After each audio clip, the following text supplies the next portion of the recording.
You can access the entire episode now on our website, forbiddenknowledge.news, Rokfin, Rumble, and all podcast platforms. This is going to be the topic of my next film. It's going to be about near-death experiences, out-of-body experiences, what we understand as contact, the reality beyond our perception, and how these things can affect our material reality and how everything connects together. And what you're just describing, it fits perfectly with all the research that I've been getting into. But before we get into that, let's talk a little bit more about the Black Eye Club itself and these individuals. Is this supposed to be some sort of initiation ritual that they were doing? Okay, so to skip ahead, but one important point is that our olfactory gland, the mouth, it's in the top of your mouth, and we shut that off when we're born. It's alive when we're a fetus, but once we're born, we shut that off. And that olfactory gland is really the ultimate truth detector. It's able, because it exists, it bypasses your neocortex. All of your thought processes are bypassed olfactory, so there's really no way to hack a smell. A smell's going to come in and just show you everything.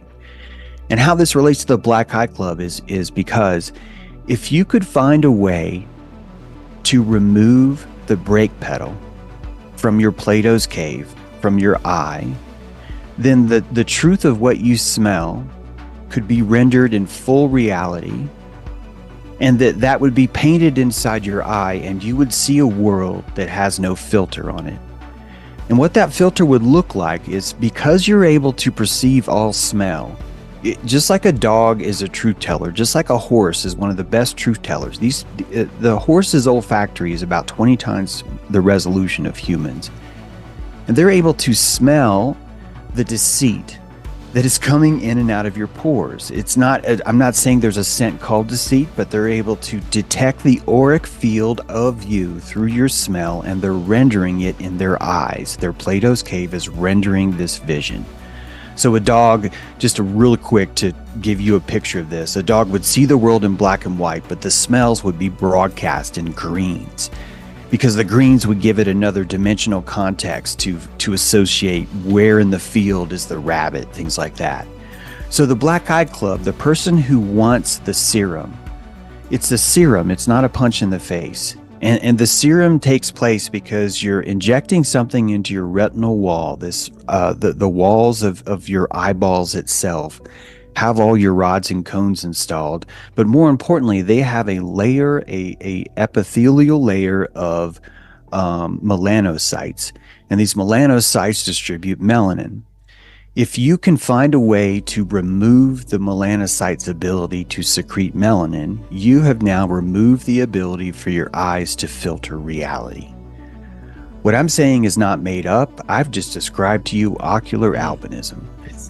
I've just told you why shamans in Africa are typically albinos. I've told you why Noah is an albino. I've told you why anyone who has albinism suffers from strabismus or jittery eyes or cross-eyed, and that this is tied into schizophrenia and Parkinson's too, because all these people are suffering from a deficit or a limitation or a spike in this brake pedal that allows them to slow reality down.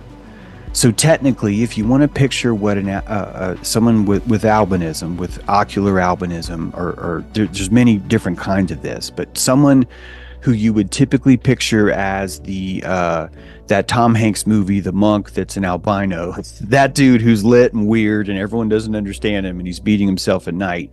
He's actually doing that because he is strapped to the front of a train with his eyes open, and he is screaming through reality, and there's not a fucking thing he can do to stop it, and it is terrifying for him.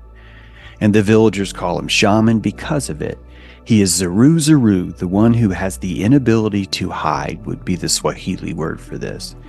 And so the members of the Black Eye Club are injecting a serum that's eliminating this ability, which gives them what I would call the ability to see demons. I'm not saying this dramatically. I just want you to think about what smells really are. A smell is a possession that surrounds your field, and that possession has a certain algorithm or a certain characteristic to it, such as I'm drunk. This is the perfect example. You can smell the sweat of alcohol through someone's pores when they're drunk, and they're there, but they're not there. They're possessed by this scent. And so the Black Eye Club, the one who has the serum, is able to see not just drunk people, because all of us can do that. That's an easy one. But they're able to see the true, authentic aura of someone because they're not turning off their smell. So Atlantis, Lemuria, all these ideas of us being able to see the aura, even Joseph's coat of many colors, is showing you this concept of the auric field just being the smell possessions that haunt you. And that as these smell, the idea of baptism is a real life exorcism, because you're washing away the source of the demon. The smell on your body, right, would be a source of this. So all of the magic that we do, even the fact that we're living in a culture where we're spreading aluminum paste on our underarms to cover our demon smell, is proof of how we use this in deception, how we use this as a survival mechanism, etc. So right now, what we're seeing with celebrities, some royals, some of the globalists that are being thrown under the bus, scapegoated, some are even being sacrificed. It seems like this is all being put forward as some sort of ritual, but these people are also in the Black Eye Club. I think that most of the witches that you see burned in Hollywood, keep in mind that Hollywood is a wood that's meant to be burned. So the entire sacrificial process is not an accident. Right. It's like, hey, this is what we do here, and people watch us because we know how to burn. I think those figures really are just char that burns well. They don't need to know or see anything deeply. They are riding the coattails of just witness. Keep in mind that fame is the most intoxicating drug that there is, and so fame ends up being quite a mainstay for an addict. And typically, an addict's not going to be someone who's necessarily in charge. Typically, an addict's going to be someone who doesn't necessarily want to know the truth. They just want their fix. So personally, what I think is a lot of the archetypes that we see in Hollywood, these aren't lit people. These are people that we set on fire.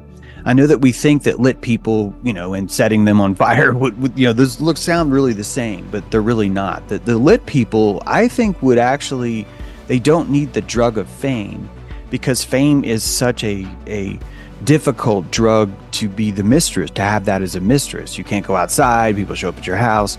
So you learn pretty quick that it's actually more valuable to not be famous. And so to me, the people that would take the Black Eye serum are more about the ones in the background that do pull the strings, but that they're looking for the advantage that they have. See, most of the economy is going to work through a blackmail economy. The real world, the thing that countries work in, what we call countries, is just simply a blackmail economy of various pirates that have just, achieved the most successful way of maintaining a culture, a people. I'm not even calling this bad. I mean, I get, we can say, oh, they're the evil. I'm fine. Okay. But I mean, to me, they're just clever. And they're not really out to necessarily torture us, simply because their lives they have a pretty full life. Right. I think they have a lot better fun. It would be like me getting off, like tricking my chickens, like, oh, I'm going to move my chicken feed over here. I am in charge. Like, it's just, no, I'm going to be like doing a lot of weird stuff. I'm not looking out for the chicken's psychological well-being, but I want them to be chickens. I want them to be the best chicken they can be. So it's like, as a farmer, this is the better way, I think, to look at who's on the Black Eye serum, is someone who more farms, not really people, I think, because that's not really the product. It's really more the witness and the attention.